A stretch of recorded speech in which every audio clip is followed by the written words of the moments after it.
తులసిదళంతోటే. పత్రం పుష్పం ఫలం తోయం యోమే భక్త్యా ప్రయచ్చతి తదహం భక్త్యుపహృతం అశ్నామి ప్రయతాత్మన. ఎవరైతే నాకు భక్తితో ఒక్క తులసిదళాన్ని నాకు సమర్పిస్తారో దాన్ని నేను భక్తితో స్వీకరించి ప్రసాదంగా అందిస్తానంటున్నారు. మరి ఆయనేమీ ఎక్కడా పులిహార్లు దద్దోజనాలు ఆయన కోరినట్టు మనకు అనిపించలేదు.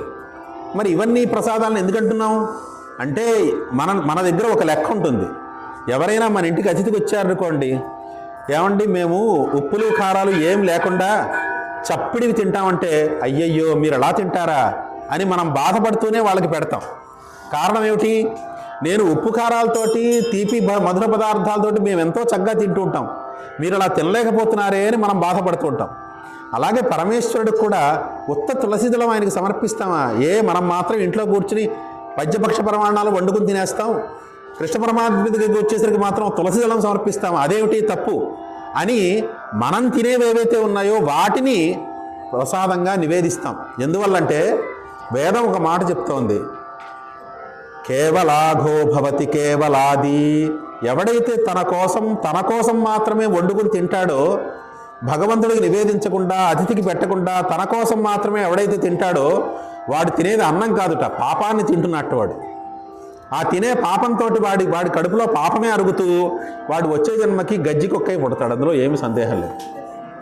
గజ్జికొక్క ఇందాకే చూశాను నేను, పాపం ఎంత అవస్థ పడుతోందో, తినడానికి తిండి లేక, ఎవరు ఆదరించక, అయ్యయ్యో ఏ జన్మలో కదరా పాపం నీ ఉత్తి అన్నం నీ కోసం నువ్వు వండుకుని తిన్నావు, ఈ జన్మ వచ్చిందిరా బాబు అనుకున్నా. ఇందాకే చూసి నేను, కేవలాఘో భవతి కేవలాది. ఎవడైతే తన కోసం మాత్రమే వండుకుని భగవంతుడికి నివేదించకుండా అలా పొయ్యి మించి దించంగానే కంచంలో పెట్టేసుకుని టకటకా తినేస్తాడు, వాడు పాపమే తింటున్నాడు. వాడు అన్నం తినట్లేదు, పాపమే తింటున్నట్టు వాడు. అందువల్ల మనం ఏం చేస్తాం? పరమేశ్వరుడికి నివేదించి తినాలి అని అనుకుని మనం తినే పదార్థాలని పరమేశ్వరుడికి నివేదించడంలో, పరమేశ్వర నీ అనుమతితో నాకు ఇష్టమైంది నేను తింటున్నాననే ఉద్దేశంతో పులిహార్లు దద్దోజనాలు నివేదన పెట్టడమే కానీ అది పరమేశ్వరుడు తినే వస్తువు అయితే కాదు. పరమేశ్వరుడు స్వీకరించే వస్తువు ఏమిటంటే కేవలం తులసిదళం మాత్రమే. మనకి పురాణాల్లో కూడా చెప్తుంటారు, కృష్ణ పరమాత్మ ఎన్ని బంగారపు నాణాలు వేసినా, ఎన్ని బంగారపు ఆభరణాలు వజ్రవైడూర్యాలు పెట్టినా ఆ తూకంలో తూగలేదుట. ఒక్క తులసిదళం వేస్తే చాలు, ఆ బరువు ఈయన తేలిపోయాడు, ఆ తులసిదళం బరువు ఎక్కిపోయేదిట. అంటే దీన్ని బట్టి మనకేమర్థమవుతుంది? భక్తితో మనం చేసేది సూక్ష్మమైంది పరమాత్మకి చెందుతుంది, భక్తి లేకపోయినా మనం చేసే స్థూలమైంది మన కోసమే మిగిలిపోతుంది. మనం పులిహార్లు దద్దోజనాలు మన కోసమే మిగులుతాయి, అవేం ఆయన తినేయడైనా. కానీ మనం భక్తితో సమర్పించేటువంటి తులసిదళం ఏదైతే ఉందో అది ఆయన స్వీకరిస్తాడు అనేటువంటి జిజ్ఞాస మనలో ఉండాలి. పరమాత్మ స్వీకరించేది ఏమిటి? ప్రసాదం అంటే ఏమిటి? ప్రసాదము అంటే సంస్కృతంలో అనుగ్రహము అని అర్థం. ప్రసాదస్తు ప్రసన్నత, గుర్తుపెట్టుకోండి. ప్రసాద అంటే ప్రసన్నత, ప్రసన్నత అంటే అనుగ్రహము అని అర్థం. అంటే ఇప్పుడు ప్రసాదం అనే దానికి అనుగ్రహము అని అర్థం. కానీ ప్రసాదం అనేసరికి బోర్డుల మీద ఎండోమెంట్స్ వాళ్ళు రాసేస్తున్నారు కదా, ఇక్కడ ప్రసాదములు అమ్మబడును, పులిహోర 10 రూపాయలు, లడ్డు 10 రూపాయలు మనకి పెడతారు కదా. అంటే మనం చూని అయిపోయాం. ప్రసాదం అనగానే లోకంలో లడ్డూలు, పులిహార్లు, దద్దోజనాలే, ఇంకా ఏమీ కాదు. కానీ తప్పు. మన సంస్కృత భాషలో ప్రసాద శబ్దానికి అనుగ్రహము అని అర్థం.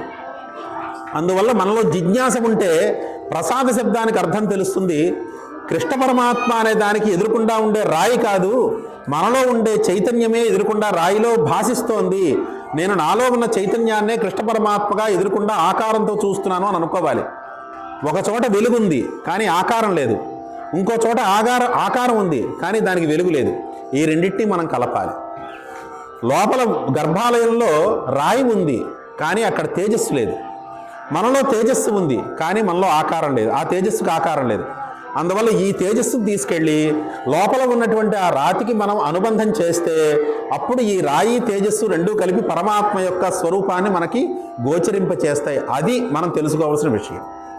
దర్శనం, దాన్ని దర్శనం అంటారు. దర్శనం అంటే చూడడం అని కాదు, దర్శనం అంటే కలిపి చూడడం. ఎదురుకుండా ఉన్న రాయిని, నాలో ఉండే తేజస్సుని ఈ రెండింటినీ కలిపి చూడడమే దర్శనం అంటే. దర్శనం అంటే చాలామంది లోపలికి వెళ్ళంగానే దర్శనం చేసుకుంటారు. ఏమి దర్శనం చేసుకున్నారంటే, ఏమోనండి లోపల ఒక మంచి నల్ల కృష్ణ విగ్రహం ఉంది, అదేమిటో పాలరాయి అనుకుంటా, అదేదో గ్రానైట్ అనుకుంటా అని బయటకు వచ్చి ఇవే చర్చలు చేస్తారు. ఇవి మూఢులు చేసే చర్చలు. ఎప్పుడు కూడా లోపలికి వెళ్ళిన తర్వాత, గర్భాలయంలోకి వెళ్ళిన తర్వాత, నాలో తేజోరూపంగా ఉన్న నిన్ను ఆకారంలో నిన్ను బంధిస్తున్నాను, ఇక్కడ విగ్రహ రూపంగా నిన్ను బంధిస్తున్నాను, అక్కడ నిన్ను దర్శిస్తున్నాను, ఆ దర్శనంతో నీ అనుగ్రహం నాకు కలిగించాలి అని దర్శనము ప్రసాదము రెండూ ఒకేసారి కలగాలి మనకి. ఇది జ్ఞానం. జిజ్ఞాసులైన వాళ్ళు కూడా భగవంతుడిని ఆశ్రయిస్తారు. భగవంతుడా నాకు ఇటువంటి జ్ఞానాన్ని కలిగించు, నిన్నే వచ్చి గురువుగారు చెప్పొచ్చారు, నాకు నీ గురించి చెప్పారు, కొంచెం ఆ జ్ఞానం మాకు అర్థమయ్యేట్టుగా కొంచెం మాకు ఇంకా బాగా తెలుపుడు చెయ్యని ఎవరైతే కోరుకుంటారో ఆ